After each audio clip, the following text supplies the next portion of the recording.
اردو کور points کے معزز سامعین، میں ہوں کامل ملک اور آپ کو اپنے ویڈیو میں خوش آمدید کہتے ہیں۔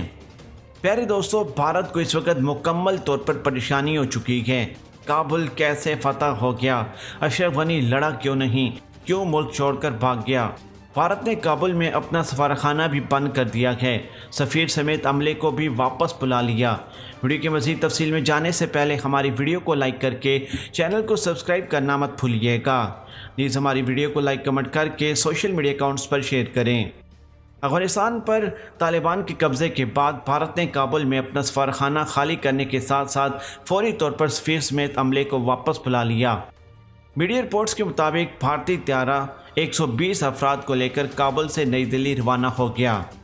بھارتی وزیر خارجہ کے مطابق افغانستان کی صورتحال کو بغور جائزہ لے رہے ہیں۔ بھارتی میڈیا کے مطابق بھارتی فضائیہ کا C-70 طیارہ کابل ایئرپورٹ سے 120 بھارتی شہریوں کو لے کر دلی روانہ ہو گیا۔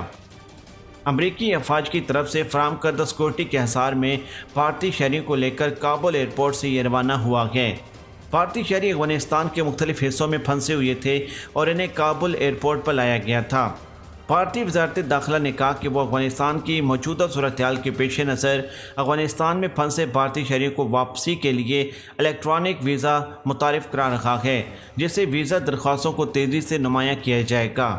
پیارے دوستو، یاد رہے، اس وقت بھارت افغانستان سے اپنے شہریوں کو اس لیے واپس بلا رہا ہے کیونکہ بھارت کو اس بات کا خدشہ ہے کہ افغانی کہیں ان کو نقصان نہ پہنچائے، کیونکہ بھارت اچھے طریقے سے جانتا ہے کہ جو شہری ان کے وہاں پر موجود تھے وہ وہاں پر کس لیے تھے، کس کام کے لیے وہ وہاں پر تعینات کیے گئے تھے۔ بہت سارے لوگ جاسوسی کر رہے تھے، بہت سارے لوگ امریکن فوجیوں کو سپورٹ کر رہے تھے، لیکن امریکن تو خود افغانستان کو چھوڑ کر بھاگ گئے۔ اب بھارتی اپنے رحم و کرم پر تھے، اسی وجہ سے فوری طور پر بھارت کی جانب سے اقدامات کرتے ہوئے اپنے تمام شہریوں کو بلانے کا فیصلہ کیا گیا ہے۔